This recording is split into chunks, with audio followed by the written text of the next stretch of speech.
This is the story of the one. As a custodial supervisor at a high school, he knows that during cold and flu season, germs spread fast. It's why he partners with Grainger to stay fully stocked on the products and supplies he needs, from tissues to disinfectants to floor scrubbers. All so that he can help students, staff, and teachers stay healthy and focused. Call 1-800-GRAINGER, click Grainger.com, or just stop by. Grainger, for the ones who get it done.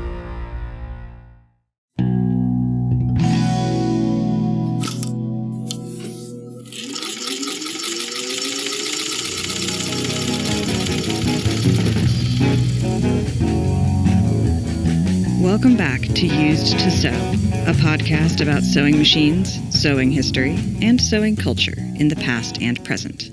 I am your producer and co-host Aradia, daughter of your main host, T.R. Kelly, who is here today to talk to you about the Sewing Machine Song, Part 2.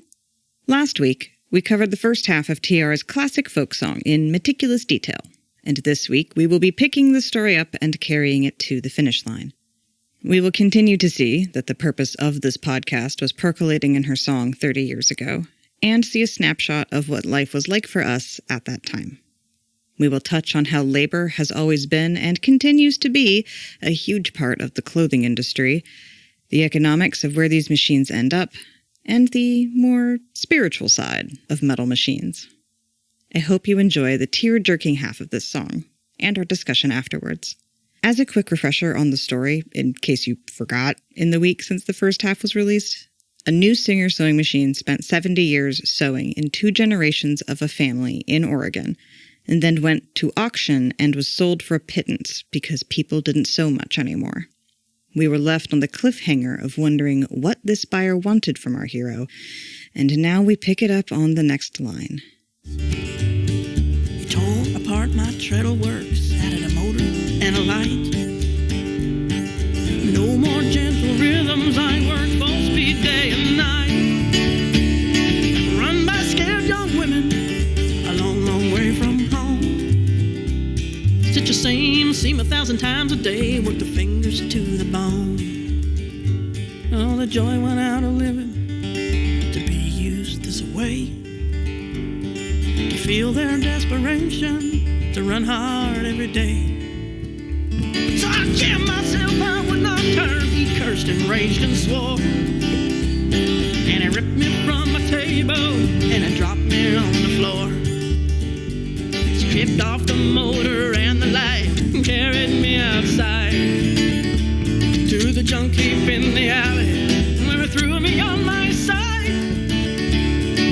Months passed, I began to rust. Some mice lived in my works, and I knew my life was over after 90 years on earth. Till one day someone found me, forgotten and alone. And the way she touched my rusty wheel, I knew I'd found a home. She hauled me to her cabin in a funky neighborhood, where simple living's valued, I'd be loved and understood. Now she put me in a treadle stand, coaxed my wheel to turn. I felt her joy in caring, her interest and concern. She cleaned me and she oiled me, showed me off to all her friends. Repaired the hurts of years of use, made me sew again. The sun warms my shiny ironwork, a catnap's on my stand. I'm threaded up and ready, fabric basket close at hand. In the quiet of the evening, when the little house is clean, she makes clothing for her babies on this Singer's sewing machine.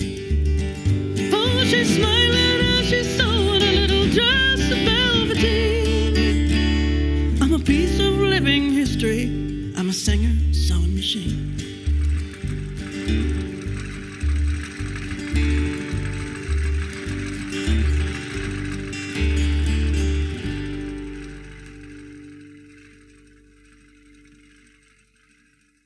Okay, last week we started on the Sewing Machine Song. We got through the first half of it, talked about how the machine was built and shipped and used and went through the family line and then wound up at an auction in 1969. And then it was bought by a guy for only $5, and he stuffed it in a shed with a bunch of other ones. And we were left with a question. Is he a collector? I hope so. He wouldn't be a scrapper. He would just throw it out in the yard. He said, why is it in him? Ooh, so now we're going to find out what happened to our singer 1530. I got to do it with the guitar this time. The ukulele was too confusing. Start again with he jammed me in a long tin shed with others just like me. Rows and rows of obsolete black singers sewing machines. Uh-oh, here we go. He tore apart my treadle works, added a motor and a light. What? A motor and a light? Ew. Boo. Not correct. Electricity! Oh, no. I mean, I do want the light, but the motor seems like a bit much. He tore off the treadle, the light, and a motor. Okay, we didn't say what kind of motor. So, let's just say it's a big one, because now we're going to find out what happens next. No more gentle rhythms. I work full speed day and night. With all that electricity, which is on all the time. Run by scared young women a long, long way from home. Stitch the same theme 1,000 times a day. Work their fingers to the bone. Oh, crikey. Oof. Running a sweatshop. Oof. With immigrant labor. That's a line that fits in any era. 1899, 1999. Doesn't matter. There's immigrant women being exploited in a fucking sweatshop. That's as American as apple pie. Oh, geez. It's true. I mean, from early on, I mean, everybody knows the triangle shirtwaist fire. In the past 10 years, there's been so many sweatshop fires and collapses over in places like India and Bangladesh and other countries where unregulated sweatshops are still a thing. Yep. I heard of one where a guy bought an old department store, packed it full of sewing machines. He didn't take into account that sewing machines are heavy. Oh. So he's got this factory full of heavy machines and people running them, and it just collapsed. Wow. Now, I can't remember how many folks died in that, but sweatshops, and they're a thing here in the United States, too. Yeah. Like, this is not... He didn't ship this machine over. I mean, there's plenty of undocumented and otherwise exploited people in this country, women, because sewing is a women's job, and the bosses of these places are usually men. So this guy's running a sweatshop. He bought a bunch of old machines. That's another thing. He's bought old machines, hooked motors up to him. He's running them in a tin shed with a lot of scared women who are stitching the same thing over and over again. He's running a sweatshop. And probably a fire hazard at that, with all the old machines getting wired up. Yeah, he's not buying brand new Juki and Conso equipment here. He's using old singers, which, going back to the fact this is the model 1530, and it was manufactured for household and light industrial use, he could do this. I mean, he shouldn't, but he did. He could. Right, yeah, it was possible to do. Now, this machine had been 70 years of being loved and sewn on. It's kind of an energy battery. It's got a lot of good vibes in it, and it's not liking this at all. The joy went out of living, to be used this way, to feel their desperation, to run hard every day. So I jammed myself, I would not turn. He cursed and raged and swore, and he dropped me from a table, dropped me on the floor. Well now, the machine says, I don't think so. Not today, bitch. And since he didn't buy a whole lot of brand new Juki and Brother and Casso machines, he's not going to spend money for a mechanic. He just picks it up, throws it out on the heap with the other ones. He's going to go back to that auction and probably buy some more. The machine fought back. Yeah. I love that the machine has that soul. You know, I was traumatized by the Brave Little Toaster, like all good millennial children were. Oh, God. You know, too. like appliances have personalities. And I just love that this one, like, fought back in the way that it was able to. Like, I will not assist you in the exploitation of these scared young women. I will not be a part of this, whatever it costs, even if it is being ripped out of the table and thrown out to the rust. By this time, when I wrote the song in 1995, I had been subjected to many years of the Brave Little Toaster. Yeah, that was kind of in your consciousness for sure. Yes. So, you know, that's what artists do. We gather up all the bits and put them together new ways. So, yeah, the idea of, well, you know, my car is 62, 63 years old, and it's definitely got a soul. And I think that machinery and homes and places, they pick up human residue. Yeah.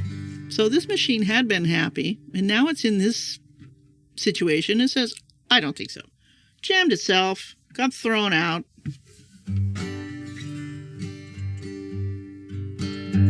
Stripped off the motor and the light and carried me outside to a junk heap in the alley where he threw me on my side.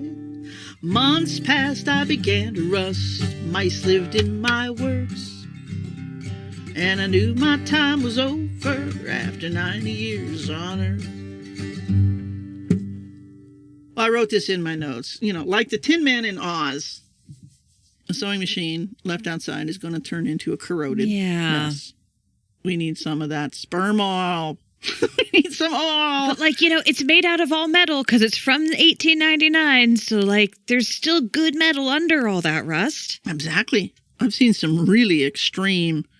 Well, I've done some really extreme restorations of the 1873 boot stitcher that I'm working on. Was a completely locked up, corroded mess when I got it. Oh, yeah. I remember you posted a video of some gunk getting blown out of that during the process of restoration. These can be fixed. It can still be fixed. It's the only way you can really, truly kill a sewing machine is to drop it so hard that the casting breaks and things get, you know, once the bed's broke and nothing can ever be lined up again. But here it is. And there's mice in it. No.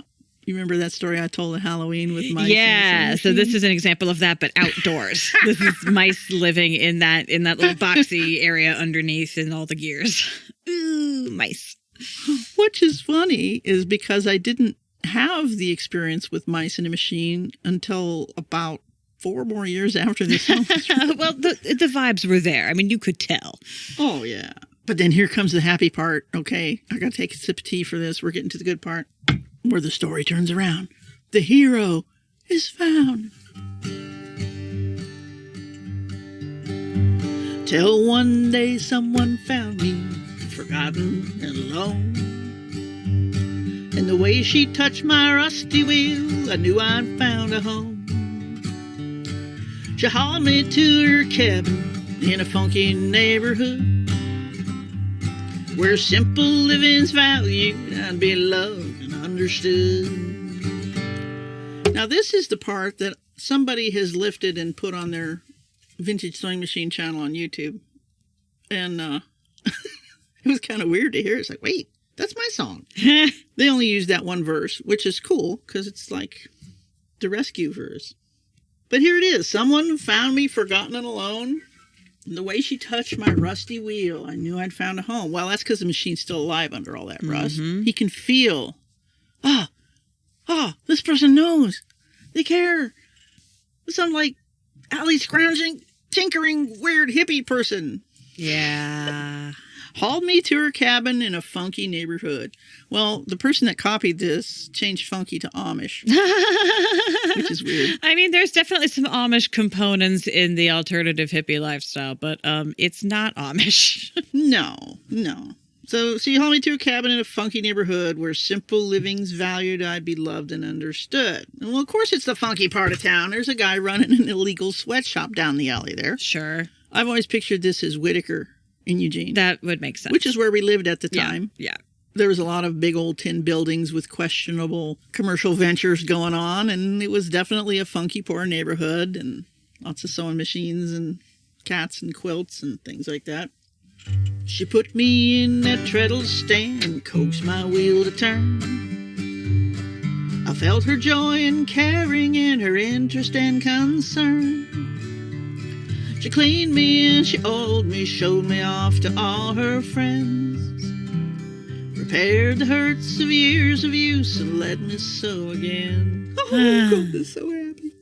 So obviously this is a DIY vintage sewing machine buff because already has a spare treadle stand laying there. Already knows what to do. Obviously this song is getting autobiographical at this point. Maybe just slightly. But it's, like you had the fake VSM enthusiast who had scrounged it for $5 at an auction who turned out to suck. And now you have a real vintage sewing machine enthusiast who has a spare treadle stand just sitting around waiting for a machine to come into it. Oh, yeah. Value. I mean, there's so many stands have been separated from their machine heads. A lot of people make those stands into tables and blah, blah, blah. But by then, the treadle stuff's usually gone. VSM people having spare treadle stands. I think I've got 4 empty treadle stands at home right now. And one of them's going to be for you. You get your head back. Right, yeah. Because one was a table in my sewing room, but then we got those big shelves, so the table got to leave. But yeah, supposedly it's going to turn back into a treadle stand, which would be awesome because I would totally use it. Awesome. Every 3 years when I sew. Oh, yeah. So we're back to the cleaning and oiling. So she knows what to do to this machine. And show it off to all her friends. Just like 100 years ago. Yeah, totally. Did. Or nearly 100 years ago. Repaired all the hurts of years of use. Just got it all clean and, the crud out of the feed dog, a little oil here and there. Right. You can't repair the decals, but you can at least, clean off the grunge. Oh, but you can. That's true. In 1995, you couldn't, but now you can. That's true. Right. I get my decal sets from this person in Australia who's really good. Okay, now the really best part. We're back to the machine is fully functional. The sun warms my shiny ironwork. A cat naps on my stand. But I'm threaded up and ready. Fabric basket close at hand. Right where the machine should be. In the middle of the living room, ready to go.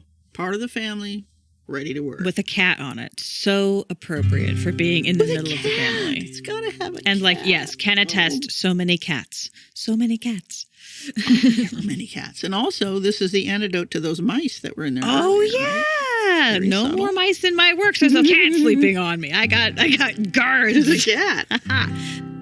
I'm protected now. I'm safe. I hadn't even noticed that. Oh, that's such a sweet twist. I'd never noticed that in all my years of hearing the song. That's perfect. I never sussed out that meaning until I sat down and did the line by line here. It was like surprises even for the author when a song comes through that fast. In the quiet of the evening, when the little house is clean, she makes clothing for her babies on this singer and sewing machine. Full circle. Right back to... Yep. Right back to That's the beginning. what this machine is for. Mama's This machine is for making clothes for the family. And she's smiling as she's sewing a little dress of velveteen on the piece of living history on the singer sewing machine. Now, that little dress of velveteen was what you wore to your first Christmas down in Santa Cruz. Aw, that specific dress for my first Christmas. I would have been a very small baby for my first Christmas. Yes, you were. You were months old. And you had this adorable little velveteen emerald dress that I did all kinds of fancy lace work and stuff around the neck and stuff. Yeah. And when we showed up to Christmas and you're in your little velveteen thing and everybody's like, oh. Just cherubic baby in velvet. Oh, gosh. And that machine, let's see, what did I make that on? I think that was an old 201. I've had so many machines, but it's like, oh, what did I sew that on? I remember. That's so great. The one that went zzz. I just love that this song circles back around to making clothing for kids specifically. Like that's what it started out doing, was like a new family with like little kids. And then one of those little kids grew up to be the machine sewer herself. And then its second life in its retirement is back to making clothes for the little kids. Like that's where I'm happy. Oh my gosh. Wouldn't it be cool if the song had managed to make the daughter when the girl became a wife, and then she had a kid, and that was this person who finds the machine later? I wouldn't quite know how to get that in there, but we can think that it might have been. You can headcanon that. We're going to leave that for the headcanon. Headcanon, yeah. One of Ma's nieces or something winds up being that little repair person. Well, because like the original machine, very first thing that ever happened to it was it got shipped out to Oregon. The whole story happens out in Western Oregon. Like there's no like continent hopping, state swapping, like none of that. Like just the whole story takes place in Oregon. Yeah. All the locations, as I was writing the thing, the auction that's up on Highway 99. Right. I mean, I know where all these places are. Yeah. I bought a machine there myself once. Not for $5 though. So there you have it, audience. Proof that TR has been on this train of thought about sewing machines and loss of skills and planned obsolescence and reduce, reuse, repair and anti-fast fashion. She's been thinking about this for 30 plus years. Here is the proof. 30.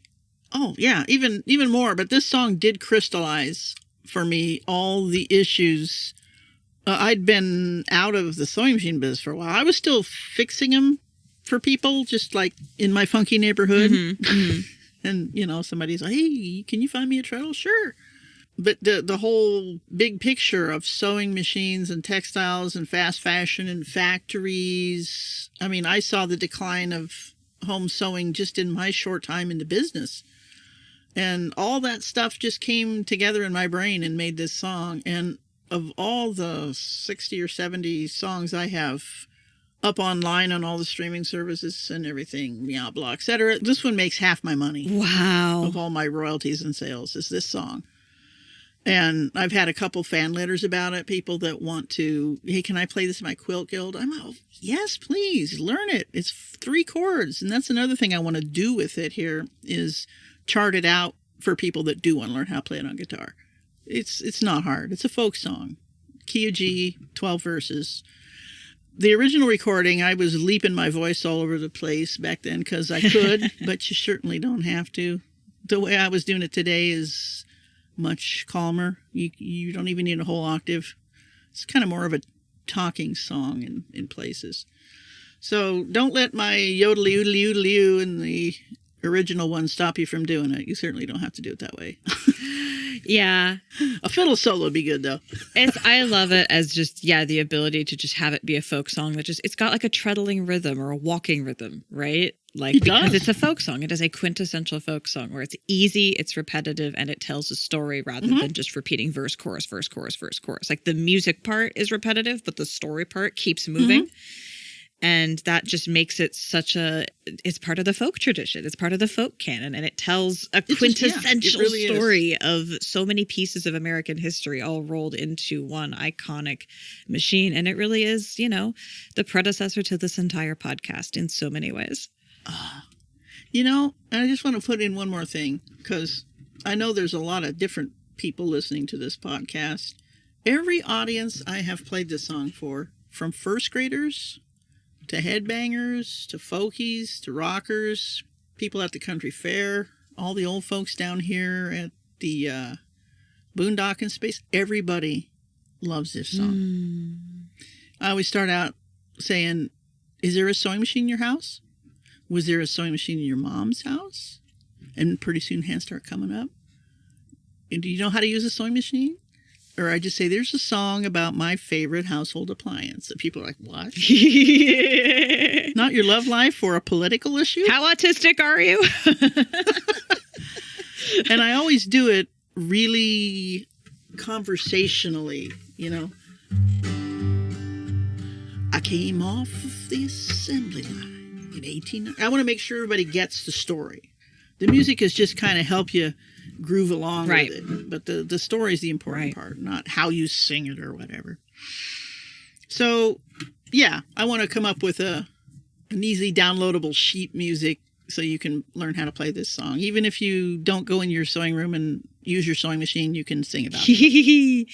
Yeah. Well, we'll definitely post it on the website when you get that figured out. Yeah. I'll probably amend the show notes for this episode to include that information once it exists. No, I think I will do it this afternoon, and so you can put it up. Excellent. Because I already have all these lyrics written out. Then it's just a matter of putting the chord. Yeah, you should definitely do that, and we can include that with these episodes, because I do imagine that we have one or two people in the audience who might possibly want to learn, because it's a really adorable song. Yeah. And if you can get through it without crying, congratulations. You're better than us. Oh, my God. I breaking it up line by line, I could do it. But even now, every time I get to that part, in the quiet of the evening when the little house is quiet. Every time. Every time. I was reading the lyrics when you sent them to me and I was tearing up. It's just like, God damn it. God damn it. It's so good. Yeah. You know, like I said, I didn't write this. I'm an artist, which means my brain is a vacuum that soaks in all kinds of pieces and brings them back out again. I'm a synthesizer. You know, no artist is completely original. We all draw on our lives to tell a new story. So this is my song. I wrote this song, but the song wrote itself through me. Right, yeah. See what I'm saying? That's folk music. Yeah, it came through you. You get copyright insofar as those things matter, but like, it wrote itself. It's really cool. And if anybody, if that person who was using a piece of it on their website just asked me permission, I'm not going to charge anybody to use it. I think, yes, please do. But, yeah, that'll happen. For now, go look at your sewing machine and listen to its stories, because they all have them. They do. Just like you. Stay threaded. Thanks for listening, everyone. Stay threaded. And there you have it. The second half of our line-by-line discussion of TR's Sewing Machine song. We covered the song of our hero machine from the 1960s to the 1990s, following its harrowing journey through an illegal sweatshop, into a junk heap, and finally into a loving home where it could be restored to its original purpose. As I said last time, I'm not an aficionado of the folk music genre, so I'm not an authority by any means when I say this, but to me, this is the most quintessential of folk songs. Like in form, in format. Extremely personal story, speaks about larger issues, easy to musically grasp. This is a story about the world I exist in, and it makes that world make a little more sense. That's one of the main points of all art, in my not so humble opinion. And I love that my little baby self manages to, have a cameo in it. Next week, we will still be telling you a music-related, adjacent story. But we will be shifting from T.R. Kelly herself to Patsy Cline. If you know, you know. And if you don't know, then be sure to tune in next week, Sunday mornings at 10 a.m. Pacific Time, in Patreon and on your podcast app of choice. As a reminder, we are unofficially sponsored by Stagecoach Road Vintage Sewing Machine, who do repairs and restorations. You can follow us on Facebook and Instagram, and you can support us by sharing the podcast with your friends, and also with money, at patreon.com/used2sew. Thank you for listening to us here at Used to Sew. We always welcome your additions, corrections, and feedback in general. Please reach out to us via email at usedtosew@gmail.com. Used to Sew is a production of Fox and Raven Media. For more podcasts from Fox and Raven Media, visit our website at foxandravenmedia.com.